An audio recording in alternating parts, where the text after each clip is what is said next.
Hello guys. Welcome back to my channel. It's your girl Najwa. Thank you for being here. If you're new here, please do me a favor. Hit the like and subscribe button. Hit that bell. Please. It really helps out my little channel. So we're here to talk about the narcissist and how they will psychically sabotage you. Now, I know. Listening to that title, it probably sounds a little weird. And if you're someone who prefers to live in the world of logic, psychic attacks might sound very new agey and very weird. But surely you can at least believe in positivity and negativity. So when I talk about energy, that's basically all that I mean, like what you put out there, it usually comes back to you. And if you put out good energy, usually good energy comes back to you. If you put out bad energy comes back to you. There's this thing where after you have exited the cycle of discarding, hoovering, love bombing, discarding, hoovering over and over and over again with narcissists. And the empath finally just says, enough, done, I'm done, I don't want to be any part of this is hurting me. The link with the narcissist will sometimes remain.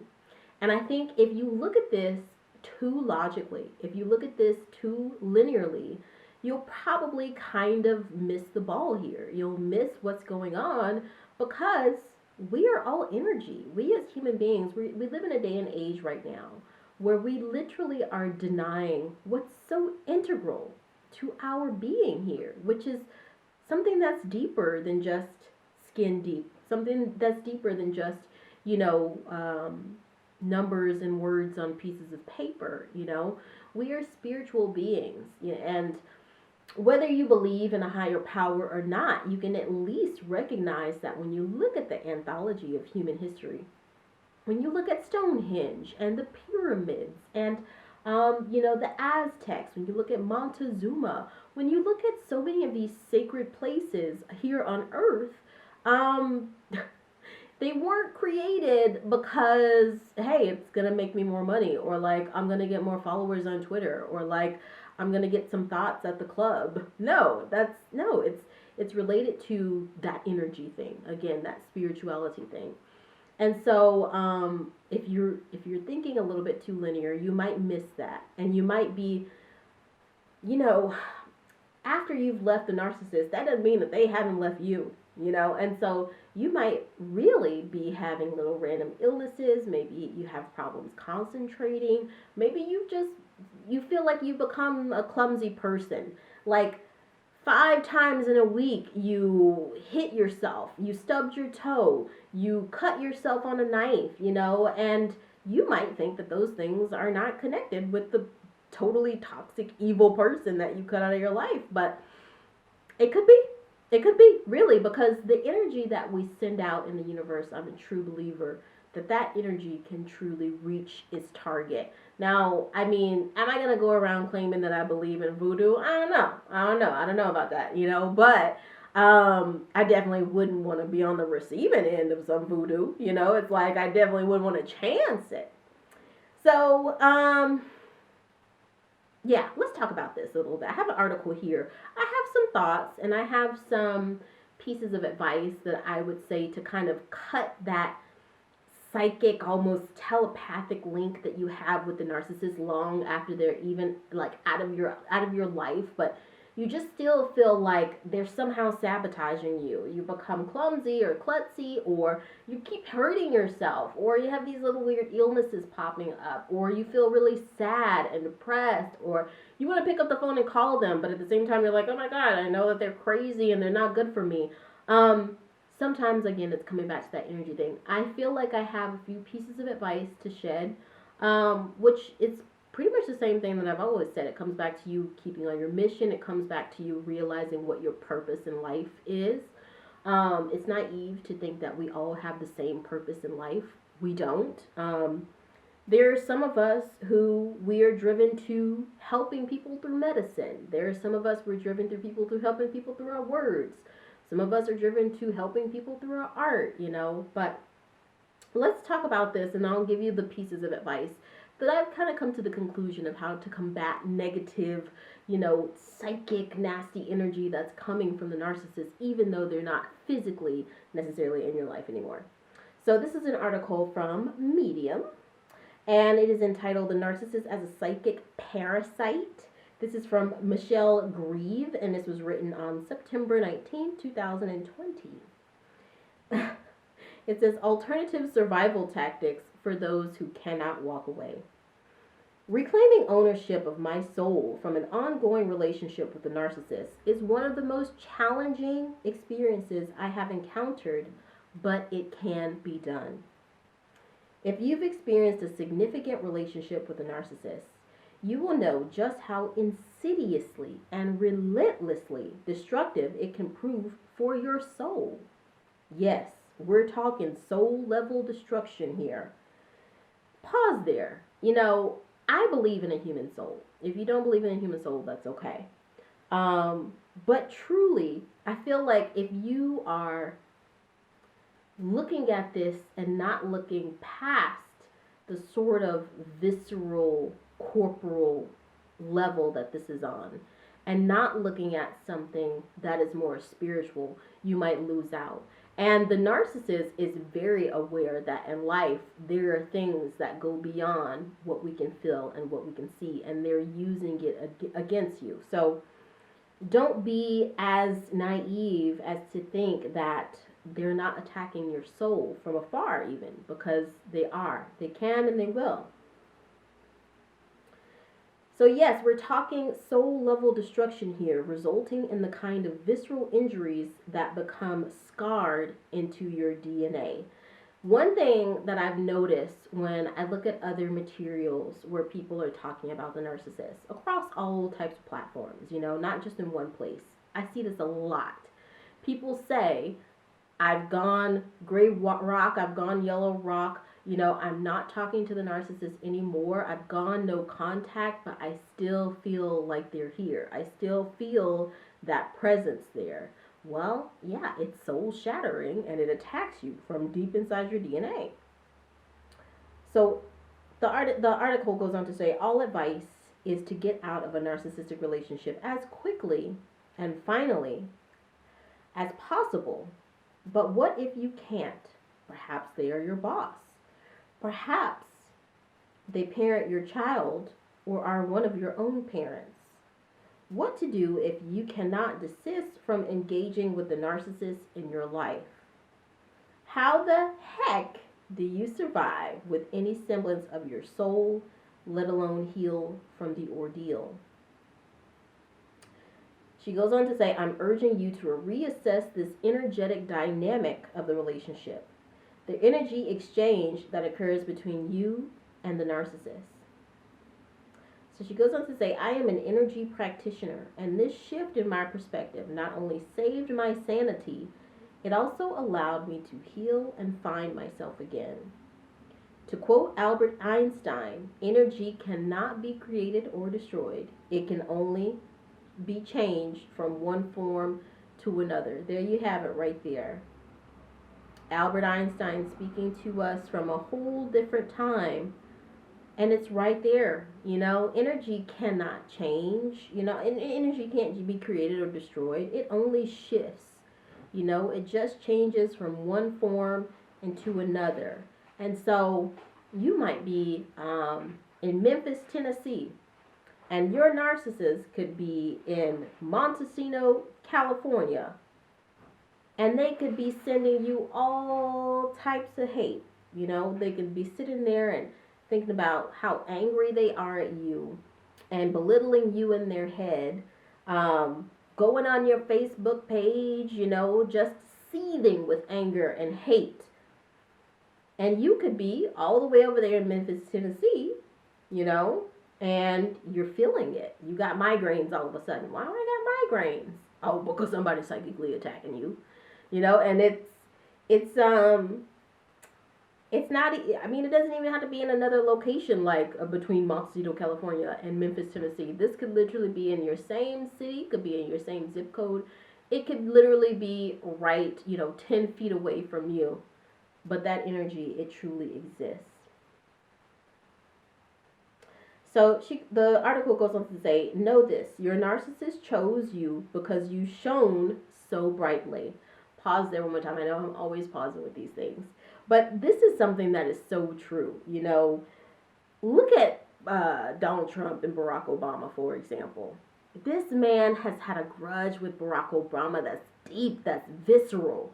It goes back to birtherism, and it was long before he even became president. He was just sitting there, Obama, he can win people over with his charm and he plays basketball. Well, I'll own basketball. I'll own everything. Like Donald Trump is just like an evil villain, from a cartoon. And although we might just kind of brush it off and laugh it off, this stuff is truly, truly real. They don't like to see anyone shine bright. And especially if that person is shining brightly truly because they care about people and they have a large following because of that. Narcissists, if they have a large following, it's because they paid people to get that large following, or it's because they trampled over people to get that large following.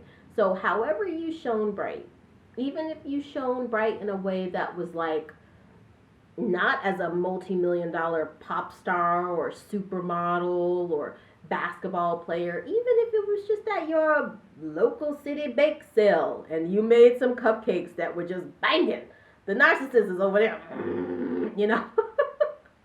It's really, really true. So the article goes on to say, this shining light in your soul was compulsively coveted, hence why they seemed so attentive to begin with. Their care was an uncontrollable compulsion in disguise. Make no mistake, a narcissist needs attention as intrinsically as they need oxygen. Before you were acquired, I will wager my reputation, you used to be confident, charismatic, even vivacious.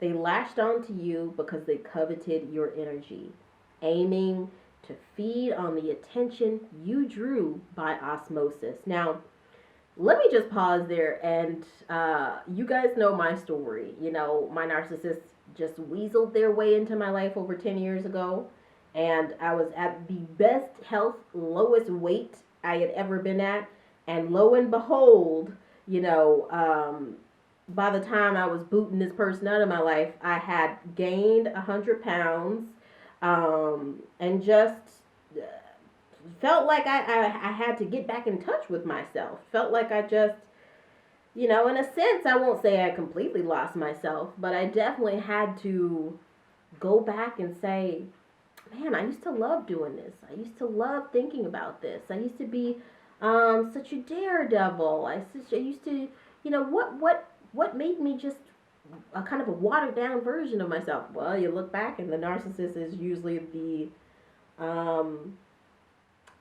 they're usually the connecting link. So the article goes on to say, however, there was that fateful moment. They became furiously jealous of sharing the spotlight with you, and so began the parasitic feeding of your energy, of your very soul. So began the dimming of your light. Narcissists are often described as energy vampires, and of course, there is truth in that. However, it goes much deeper. I urge you to think of the narcissist as a psychic parasite. Pause there.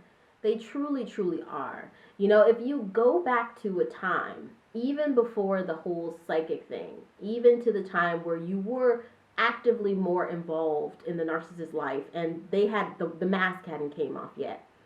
If you think back to that time and you think about just conversations with them, even when you had something really big going on in your life, it could have been a tragedy, it could have been a recent loss of a family member, or it could have been something really exciting. It could have been a promotion at work. It could have been like you started a new project and you were really excited about it.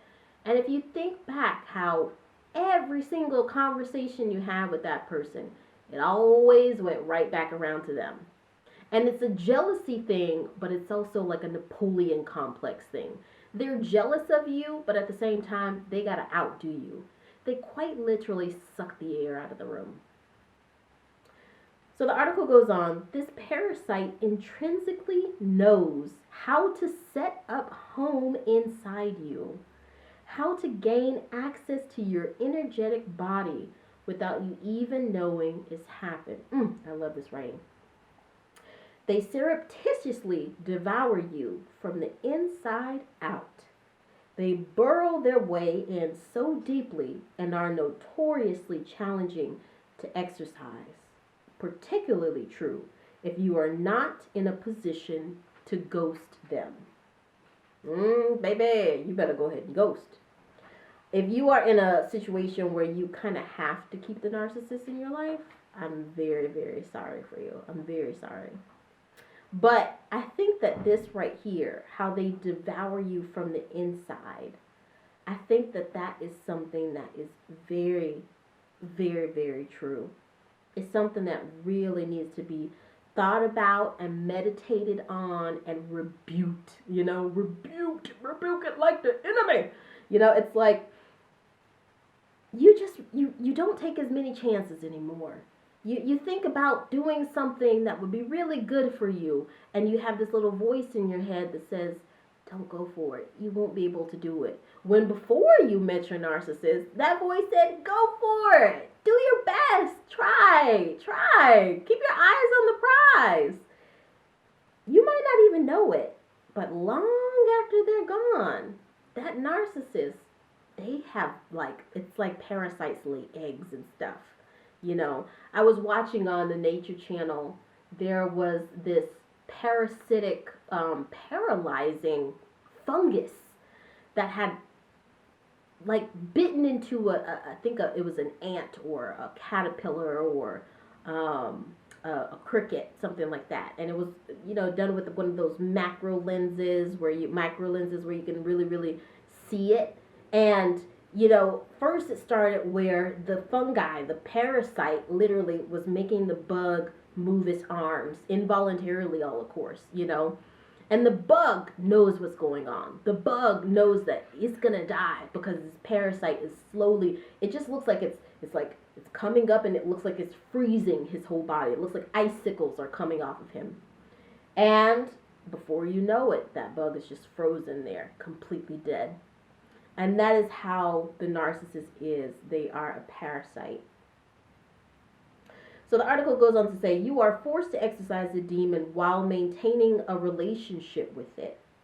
If you are in a situation where you suffered narcissistic abuse from someone you are obligated to keep in your life, I urge you to seriously rethink how you view the dynamic of the relationship. Now, this can be applied to if the narcissist is out of your life as well.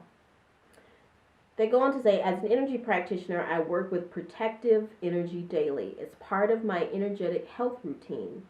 I utilize the following regularly and urge you to try these steps. And so it goes on to talk about energetic cleansing. So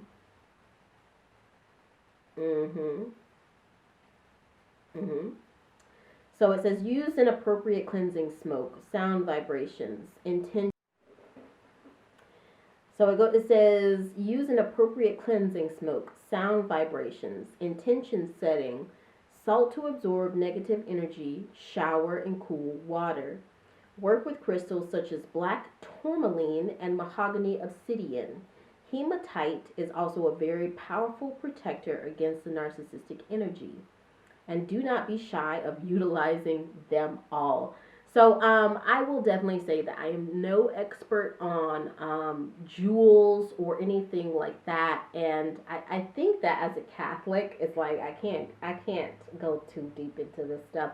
I have a friend, and she is amazing, and she's cool. She keeps how do you call them? Things like obsidian and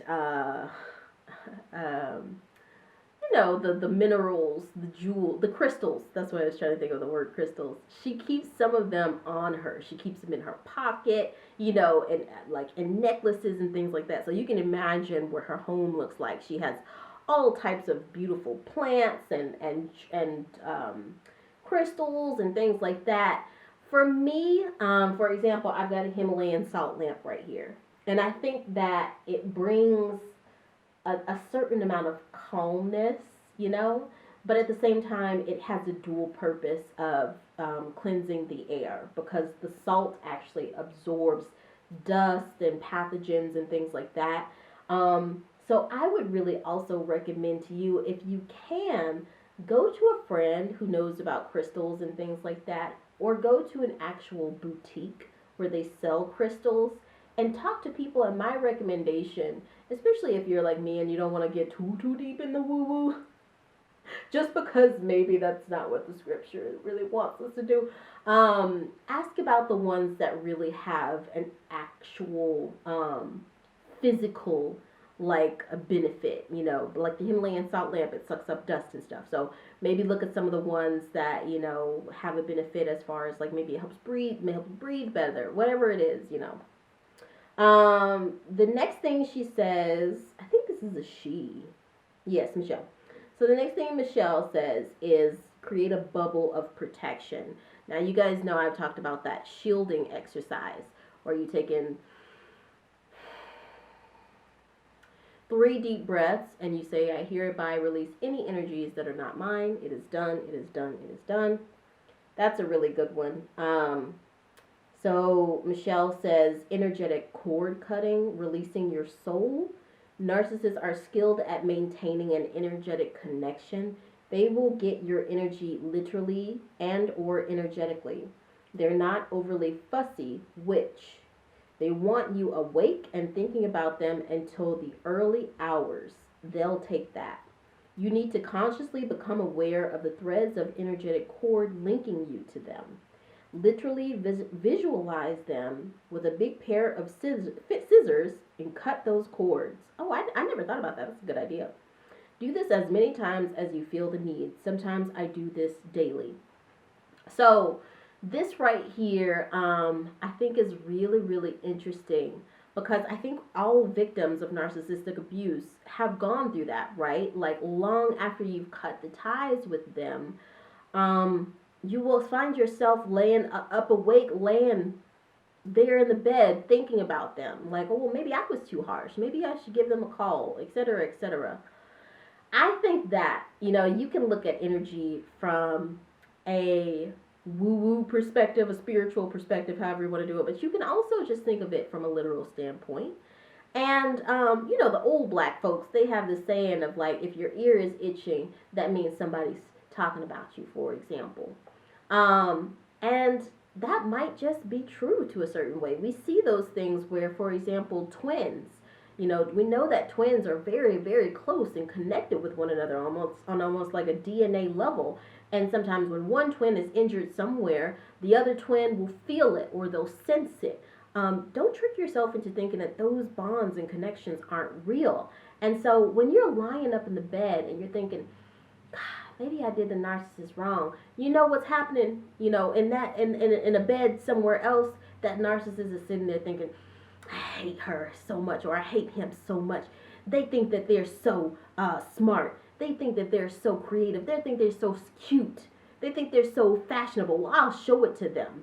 I hate them so much. And they're doing that. They're sitting there. And while empaths actually have empathy, they actually have compassion and sympathy and love in their hearts, and they always want to see the best in people. The empath, everything is an assault to them, an assault to their ego. And so where you are sitting there genuinely feeling bad for this person who wronged you, the person who wronged you is sitting there sending you a bunch of hate, bunch of evil. So yeah, the cutting the cord is true. And you know, even if you don't bring any visualization into that, just continue to think about that. I'm cutting ties. I'm cutting ties with this person because they're not good for me. And any moment that you feel, oh, well, maybe, no. Just, we're cutting it. So they go on to say, remember who you are, resurrecting your soul, and mindfulness. Yeah. Okay, so let's talk about this a little bit. Those are all great things. I think that the energy shielding is really good. I think that crystals can be good, but you know, be careful with that stuff. You don't want to go so deep into something. and I want to think of the best way to say this, because I have a lot of friends who are really into crystals and really into the tarot, for example. I actually bought a tarot deck, probably about 6 years ago. But then I just found myself doing it all the time, like, am I going to get this promotion? Am I going to get this job? Am I going to do this? Is this friend doing this? And it's just like, it becomes obsessive. And as a Catholic, I know now that, my Lord, this might not be everybody's belief, but my Lord doesn't want me to be putting any energy or any belief into any entity outside of God, outside of the one God, So you got to be careful with that. I was even watching this special on this woman who was talking about how Jesus saved her from witchcraft, for example. So, but I do think that crystals truly do have healing properties. When I go to the spa, for example, there'll be these big clunks of charcoal or salt or amethyst, and there's real stuff in that, parts that, like align your neurotransmitters. There's things that help with your breathing. There's things that remove pathogens and stuff. So definitely I would say look into the things that help in a physical manner, and of course that will come into a spiritual manner. Everything physical, spiritual, mental, it's all connected. Just don't go down the obsessive, warlock witchcraft route, if you can help it. You just don't want to be letting any energies that shouldn't be there in. Protecting your spirit, I think that's so true, and also resurrecting your soul, what she said. So that goes back to the mission. Like I was saying earlier, you think about it and you thought, a long time ago, I would have gone for this. Like, I would have gone for this. Say there's someone that you really have a crush on, and, if you think back to yourself before the narcissist, you would have just gone for it. You would have told yourself, hey, go for it, just go for it. What's the worst that can happen? And now you won't go for it. Or maybe your health is kind of crappy, and you keep eating all these crappy foods. You binge eating at night. You eat a bunch of fast foods. But before you met the narcissist, you were really, really on your path to getting healthier. Or maybe you gained a whole bunch of weight like I did when you met the narcissist. It could be your passions, like your art, museums. For me, for instance, before one of the major narcissists in my life, I used to love going to museums. I used to love going on Pinterest and creating a bunch of Pinterest boards about art and art history and stuff. I used to love reading about history and things like that. And my narcissist, well, one of them, sort of the biggest narcissist in my life, often would make me feel like I wasn't intelligent at all. They just made me feel like maybe I wasn't reading the right things, or maybe I wasn't going to the right museums, or whatever it was. In the meanwhile, I have more education than this person, even them being older than me, I do. So, yeah, it's rough. You really have to fight for the integrity of your soul. It's basically that, like, you're fighting for the integrity of your soul. Yeah, just kind of concentrate on having positive energy. I think that's what it all comes back to is, despite the little voice of the narcissist in your head, you have to focus on having positive energy. But I want to know what y'all think. Let me know in the comments. If you're new here, go ahead, hit the like and subscribe button, hit that bell. That way you know whenever I post a video. And I will see you guys next time.